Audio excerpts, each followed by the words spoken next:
Shabbat Shalom.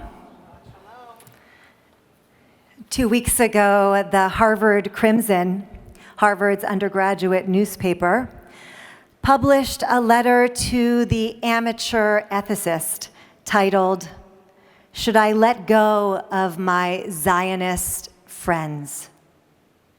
The headline shook me, and I wondered, how could the Crimson publish something that was so clearly alienating and denigrating to Jews? It felt grotesquely prejudicial and dangerously stigmatizing. The letter read, in part, "I am a Jewish and anti-Zionist student. I am still friends with a few Zionist students, but have become increasingly unsure about how to navigate my relationships with them. My friends are good people, I want to believe, but their Zionism taints my certainty of that. Should I let go of my Zionist friends?" While the ethicist wrote at length, the essence of his answer could be distilled in 2 lines. If what you're asking is whether you're justified in letting go of your Zionist friends, then the matter is simple. The answer is yes. He cites Aristotle to argue we have an obligation to unfriend morally condemnable people. But at the very end, with what I assume he felt was some measure of charity, he concedes that even those whose morals we find misguided, condemnable, and maybe even despicable might have a glimmer of decency somewhere deep within. The message? First, because they are morally condemnable and possibly even despicable, it is more than okay to shun Zionists and therefore Jews. After all, it was a Jewish person who wrote the question, a Jewish person who sought to flush out the portion of Jews they deemed unacceptable. Second, because Zionists are so ethically suspect, the article implies that they are not welcome on the Harvard campus, and that Harvard is not and should not be their home. This week, in our Torah portion, as we just heard so beautifully chanted and explicated by my colleague, Rabbi Reines, Isaac seeks a new home for himself and his family amidst famine. Forced to leave Be'er Lachai Roi, he travels to Gerar, and like his father Abraham before him, meets with the Philistine king Avimelech in search of safety and food. As God directs him, Isaac remains in Gerar, Philistine territory, and he grows wealthy. But his success is not welcomed. The Philistines stop up his wells, the very wells his father Abraham had dug, and soon demand that he leave, essentially telling Isaac and his family, Gerar is not your home. You have no home here.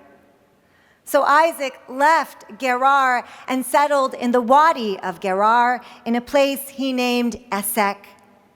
There he redug Abraham's wells, but the herdsmen of that valley argued with him, claiming the water as their own. Once again, he is told he is not welcome. Isaac has no home in Esek. Isaac moves on and digs yet another well in a place he called Sitnah.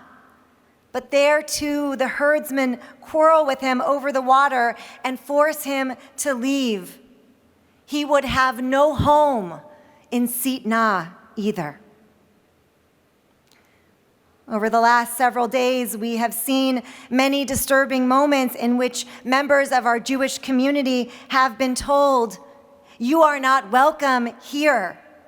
You have no home here." On Wednesday, a group of demonstrators gathered outside of Park East Synagogue to protest a meeting of Nefesh B'Nefesh, a nonprofit that helps facilitate immigration to Israel from North America. The demonstrators were there, in their words, to terrify. As one leader said, "We need to make them scared." Standing directly outside the synagogue, the crowd could be heard calling for the death of IDF soldiers and Israelis, screaming to globalize the Intifada from New York to Gaza, and just to drive their point home, shouting, "Say it loud, say it clear, we don't want no Zionists here." These were the words shouted at Jews as they entered a synagogue whose rabbi is a Holocaust survivor with vivid memories of Kristallnacht. That he would bear witness to scenes of hate like this in America today is truly unfathomable. While Mayor-elect Mamdani offered no direct comment, his spokesperson noted, quite feebly, that Mamdani discouraged the language used at the protest, and that every New Yorker should be free to enter a house of worship without intimidation. Nowhere did the statement call out the vile actions of the protesters, and neither did it mention anti-Semitism, harassment, or intimidation.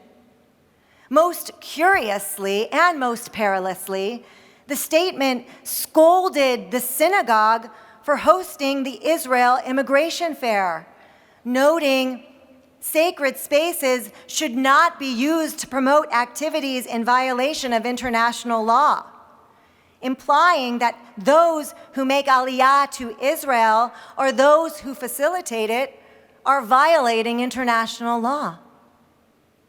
It should be noted that immigration to Israel does not violate international law. Moreover, Nefesh B'Nefesh does not operate illegally or unlawfully. It is, in fact, an organization that we have encouraged our members to work with in order to gain citizenship to Israel. Critically, Nefesh B'Nefesh does not assign immigrants to particular communities.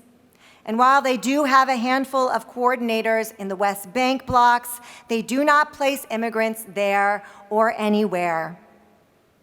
The danger with this kind of rhetoric, writes journalist Luke Tress, is that anti-Zionist activists often brand all Jewish Israelis as, quote, settlers, in order to delegitimize Jewish existence in Israel. A few days prior to that, an interfaith dialogue meeting at City College turned bitterly toxic when one of the presenters began spewing abhorrent anti-Semitic vitriol at Ilya Bratman, the director of Baruch College, Hillel. In a space meant to encourage conversation and understanding, the language of anti-Zionism was weaponized, demonizing Ilya and the Jewish students who were in attendance. In the end, Ilya and those Jewish students had to be escorted out by security in order to ensure their safety and their well-being. And just yesterday at the Washington, D.C. train station, a virulently anti-Semitic display advertised as performance art took a page out of the classic blood libel accusation hurled against Jews for centuries. At a table, actors dressed as prominent politicians, including Prime Minister Netanyahu and Presidents Trump and Biden, drank what appeared to be blood and ate what looked like entrails soaked in blood. The menu proclaimed that the meals were created from Gaza's spilled blood. As the American Jewish Committee wrote, blood libel has fueled violence, persecution, and massacres of Jews for centuries. Seeing it resurface in our nation's capital is both horrifying and unacceptable. If only these were isolated incidents. If only Jews were not the victims of 62% of hate crimes in New York City last month. If only anti-Semitism were not rearing its head on all sides of the American political spectrum. If only Israel were not the disproportionate target of so much unrelenting vitriol and hate. If only our sense of home was not threatened day after day. If only. There is no doubt that we are living through painful times. Many of us feel vulnerable in ways we never have. Our sense of safety and belonging deeply shaken. We are suffering, we are bewildered, we are scared, and it feels as if this wave of change is only beginning. In this moment when so many of us feel unmoored and uncertain, we, the Jewish community, need one another. And we must find ways to come together across our differences to support one another, to stand strong for one another, and to be brave for each other. And in the face of those who would make us feel unwelcome in our own homes, we need our allies as well. 1 week after the letter, "Should I Let My Zionist Friends Go?" appeared in the Harvard Crimson, 4 responses were published, each rejecting its premise from a different angle. One came from 2 Jewish students who explained how the term Zion is woven into the most ancient parts of our Judaism. Another from 2 Jewish professors and former Crimson editors who argued that students should never be shunned because of their association with a country or a religion. But it's the last 2 letters that I want to highlight for you, because they came from outside of our community, demonstrating crucial allyship at a moment when such allyship is not a given. One was written by Reverend Potts, a minister and professor of Christian morals, who argued that the painful experience of shunning friends should never be normalized. "We are friends with others quite simply because we care for them," he wrote. "Persuading, questioning, even arguing can all be done with care. But shunning, reducing a complex, care-worthy person to a single opinion and rejecting them for it, cannot."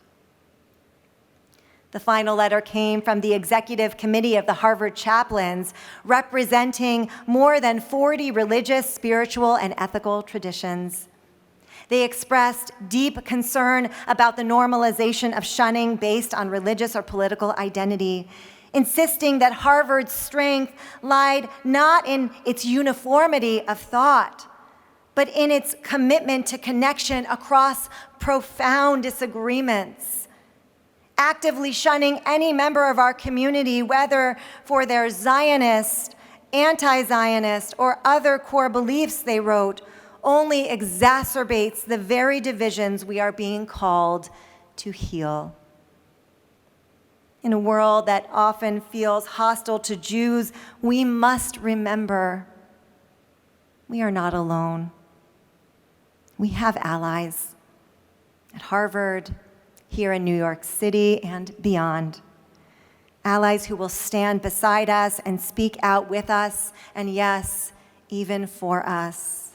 These allyships require effort and care to build mutual trust and understanding, and that work of engaging, learning, and above all, listening must continue so that we all may feel at home in our homes. After Isaac is forced to leave Sitnah, he digs yet another well in yet another place, expecting confrontation and aggression yet again. But this time, there is no opposition, no conflict, no hostility. It is a welcome change for this patriarch who has yearned for safety, stability, and harmony. How remarkable that Isaac finds it all, safety, stability, and harmony, in this place of shared cultures and faiths, where he remains a foreigner amidst the people of Gerar. Yet here he is, welcome. And here, at last, Isaac has a place that he can call home. May this idyllic vision of a shared home one day become a reality for us all, so that Jews and people of all faiths might live in fullness and joy and practice their religions without hesitation or fear. And may peace soon descend upon all who are struggling, and may they, like Isaac, one day find safety, stability, and harmony in the places they call home. Amen.